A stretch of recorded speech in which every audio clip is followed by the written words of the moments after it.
আসসালামু আলাইকুম গাইস। আজকের দিনটা অনেক হাজারো মানুষের অনেক দুঃখের দিন, অনেক কান্নার দিন। যার ব্যথা তারই কষ্ট, যার কষ্ট তারই কান্না। তো আমরা সবাই জানি যে আজকে একটা একটা অ্যাক্সিডেন্ট হয়েছে। জানি না কীভাবে অ্যাক্সিডেন্টটা হয়েছে। ট্রেনে আগুন ধরে গেছে। আগুন ধরার কারণে হাজারো মানুষের প্রাণ চলে গেছে, হাজারো মানুষের মৃত্যুর ভিতরে ঝাঁপায় পড়ছে। জানি না কী ধরনের শাস্তি আমরা পাইতেছি। একের পর এক দুর্ঘটনা ঘটতে আছে এই দেশে। নানান ধরনের নানান মানুষের বিপদ। আজকের এই ভিডিওটা কোনো ঘটনার জন্য না, বা ট্রেন কীভাবে আগুন ধরলো বা কীভাবে কী হলো এই কোনো ঘটনা আমি কোনো বলবো না, বা আমি নিজেও মোটামুটি জানি না যে কিভাবে কি হয়েছে। মানে ট্রেন জার্নিটা বা ট্রেনে ভ্রমণ করাটা সবারই একটা ইচ্ছা বা একটা আগ্রহ বলতে পারেন, বা অনেকেরই ভালো লাগা। এই জিনিসটা ট্রেনে চলাটা আসলে একটা মজাদার বিষয়, কিন্তু আমাদের ছোট ছোট কিছু ভুলের কারণে অনেক বড় একটা ক্ষতি হয়ে যায়। একটা হাজার হাজার মানুষের জীবন চলে যায়, বা শত শত মানুষের জীবন চলে যায়, আমরা বুঝতেই পারি না। আজকে যে এক দুর্ঘটনা হয়েছে, ট্রেনে আগুন ঢুলে গেছে, তো এটা আল্লাহ তাআলার ইচ্ছা। আল্লাহ তাআলার ইচ্ছা ছাড়া কোনো কিছুই হয় না। তো যারা অনেক ক্ষতি হয়ে গেছে। তো একটা লোককে দেখতে পারলাম যে তার অর্ধেক বডি বাহিরে এবং কেউ অর্ধেক বডি ভিতরে আগুনে জ্বলন্ত আগুনে।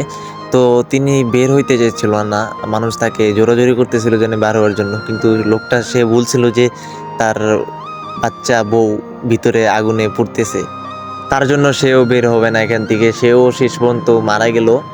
তো এটা আসলে একটা পুরুষের জন্য অনেক কষ্টদায়ক।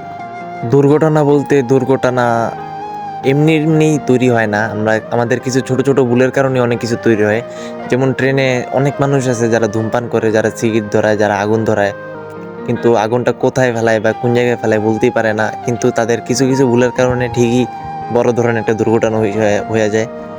ট্রেন, লঞ্চ, তারপর বাস, বাইক, আমরা অনেকেই আছি যারা বাইকে উঠলে মাথা মুথা ঠিক থাকে না, স্পিডে আমরা বাইক চালাই, যেভাবে মন চাই সেইভাবে বাইক চালাই। আসলে ভাই, তখন যে সেফলিভাবে কিছু করতে হবে বা সেফলিভাবে আমাদের ট্রেন জার্নি বা বাস জার্নি বা বাইক জার্নিটা আমাদের করতে হবে, আমাদের মাথায় এটা আসে না। আমরা চিন্তা করি যে কীভাবে করলে আমরা মজা পাবো, আমরা এই রাইডটার ভিতরে মজা পাবো, এই চিন্তা আসে। কিন্তু তারপর করলাম একটা ভুলের কারণে করলাম আমার নিজের ক্ষতি না, একটা আমার কারণে অন্য হাজার হাজার বা শত শত মানুষেরও ক্ষতি হয়।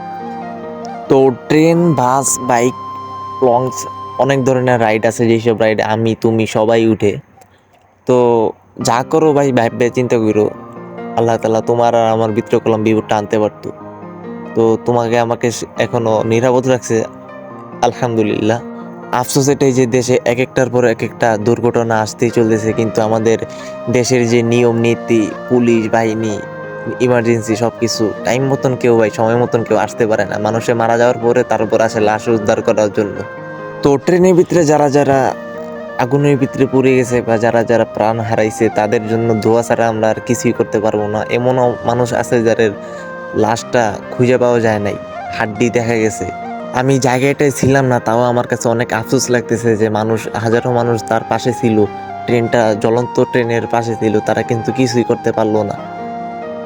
থাক, পরিস্থিতির শিকার সবাই। আমরা সবাই তাদের জন্য দোয়া ছাড়া আর কিছুই করতে পারবো না।